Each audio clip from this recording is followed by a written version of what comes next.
So bread is getting a bad rap, not because of this style of bread, but rather because of the 15, 16 ingredients in this bread that you find at the store.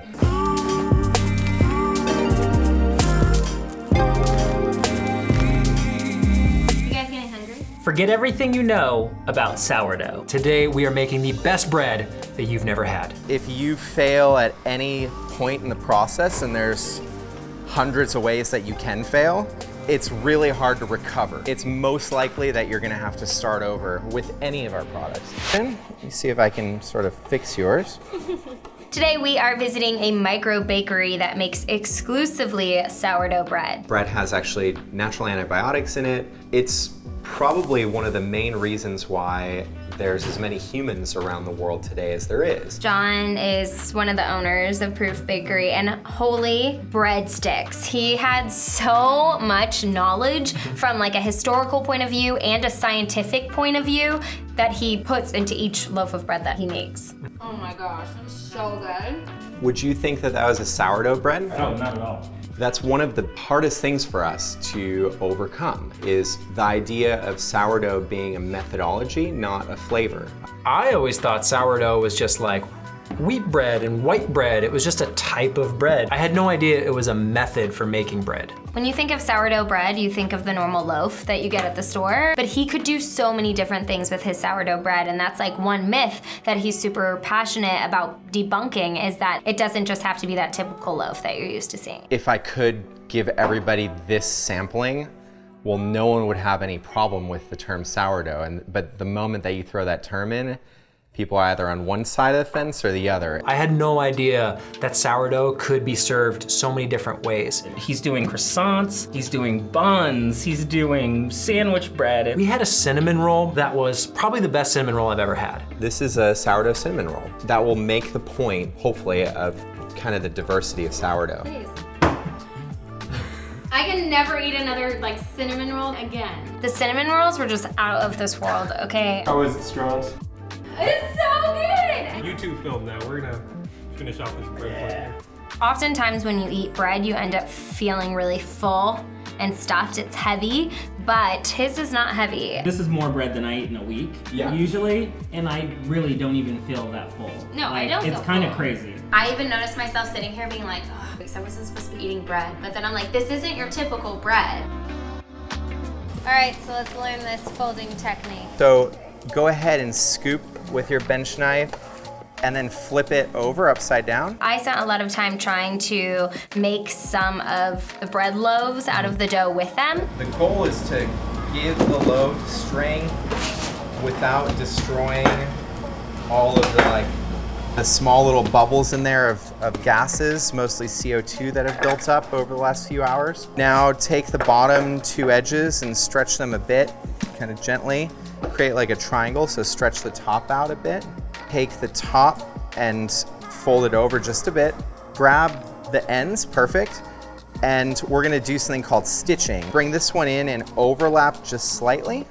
So you're sticking a bit. It was sticking to my hands so much that I kept having to put my hands in water to make it not stick. We have something called baker's hands over time, where this is a thing. Like magically the dough doesn't stick to us as bad as to newbies. So once you get to the end, now we're gonna roll it and form it together. Fold it over, press down a bit, roll back, press down. So once you get to the end here, I'm gonna use my thumbs against the table and try to close up the seam that's created. Kind of show you the final result.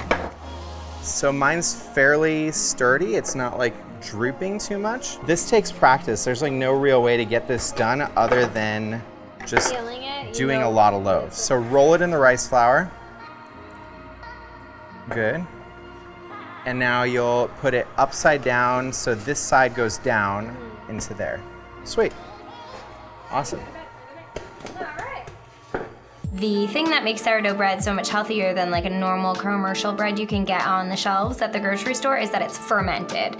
The thing that differentiates sourdough from a yeasted bread is it's easier to get a whole grain diet that's healthy for you due to the better fermentation that's happening because of this process. You're probably familiar with baker's yeast, which is what you buy off the store shelf at the grocery store. Sourdough does not use that. So this is Harriet, definitely our hardest working staff member around here. 24 hours a day, 7 days a week, she's doing something. Harriet is a sourdough starter. It's a mix of basically flour and water and microbes. Those microbes are two different types, the yeast that's floating in the air and lactobacillus bacteria, which is responsible for kind of that sour flavor. It's a beneficial bacteria that coexists with the yeast in kind of this symbiotic relationship. The moment that this is mixed with dough, you start a different type of fermentation than with baker's yeast. The concentration of yeast is so much smaller, it takes much longer. During that time, we're breaking down gluten, making it more digestible, and we're neutralizing the anti-nutrients. Some people are allergic to gluten, but others just have an intolerance to it. John said that this bread is a lot more friendly to those type of people who have that gluten intolerance. Because the sourdough process is longer, it breaks down that gluten. Phytates and lectins are both anti-nutrients. One of them creates inflammation. One of them blocks magnesium, zinc, and vitamin D absorption by the body. Basically, you can see with every hour of fermentation, the effect of those things on the body lessens. And so after 8 hours, you completely neutralize the anti-nutrients that are present in wheat. So it's a catch-22 because whole grains are really healthy, but you have to ferment out the stuff that's not good in it. We live in a society now where bread is mass produced. It's made as fast as possible. Typically, if you bake with yeast, you're not gonna go longer than a couple hours. So start to finish, mix to bake is a couple hours, meaning we could start filming now, and by the end of your day here, we would have finished bread. That's not our case. Everything that you're tasting was either mixed on Monday or yesterday, and has gone through extensive fermentation. I compared Wonder Bread to Killer Dave's bread, thought that was superior, and he basically told me I am totally wrong. They're owned by the same company, and I have been fooled all this time. It's so hard being human. If it has a label, and if you're buying it at the store, the chances that there's a long fermentation process on that loaf, slim to none. First, seek the smallest format grocery store in your city, and look there. Buy small enough that you can talk to the people who are producing. So at one point, I let Christopher take over the hosting responsibilities. Do you get used to the flour? I'm gonna sneeze. I was like, yeah, I gotta take a call. Really also just wanted to go sit back at the table so I could finish the bread that was not eaten. These loaves have been proofing overnight in the refrigerator in these bannetons. This is what helps keep their shape. So then we just take these little babies and plop them over. So I like to score them all, and scoring just helps kind of promote where we want the bread to rise. So I'll show you kind of like our basic score. So we like to do a little pattern. So I'll lightly make kind of like a line, use that as my guide. What I noticed about a lot of the breads you guys make is they're all so beautiful, and like you eat with your eyes first, so of course you'll want to eat it because they're all so pretty. Then the main score, this is the big deal. This is what's gonna get it to rise upwards. These are just kind of more decorative. What other creative designs do you do anything So else? lately I've been really into leaves and cactuses. Yours is a cactus, mine is an oven mitt. Here we go. Perfect. I'll be back tomorrow. Finish my shift. How many of these do you bake a day? So this whole thing fits 48 loaves. And I do about 10 rounds. And then we bake them for 20 minutes and then release the steam. They're close, they're close. All right, there they are. Whoa, nice and golden brown. Oh, not too bad. Yeah, you did a great job. This is Oh, that yours. came out beautiful. For them, each loaf, each croissant was an art, and they wanted it to be perfect. I felt kind of rude trying to talk to John when he was making croissants. Felt like I was getting in his way, but you know, girl's gotta do her job. 3 years ago, you were not in food at all. Mm-hmm. Were you terrified to like invest in buying all this equipment? All of the equipment came definitely slowly. Like, we just got that sheeter in February, and prior to that, we were using what I had bought with the bakery, which was a pasta roller. Like, it was It was a manual hand crank pasta roller, and we had built like a makeshift table for it. We were producing 1,200 croissants for a Saturday, doing this work pretty much by hand. I would never have the patience for that. That would be very painful. Over 20 hours, this tool saved us a week. I think the great takeaway from the things you've said about doing it manually versus buying tools is that you use tools that are gonna help your business, but you don't use them as loopholes.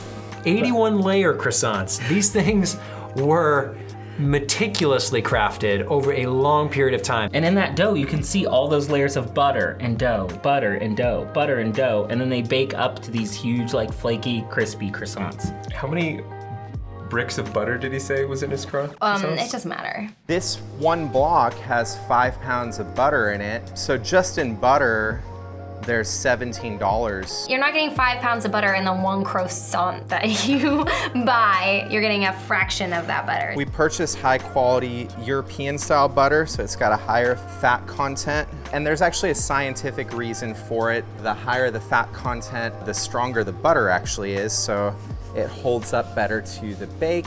There's so much science behind the scenes, the nutrients, the ingredients, the chemical reactions and combinations that are taking place inside the bread, making sure that it actually turns out right. These sandwich loaves are now proofing. There's a small space heater and a regular humidifier at the bottom of this rack. And they're actually hooked up to these controllers. One controller keeps the heat at a particular levels and get the whole chamber to 80 degrees. The moment that it drops, it kicks the heater back on.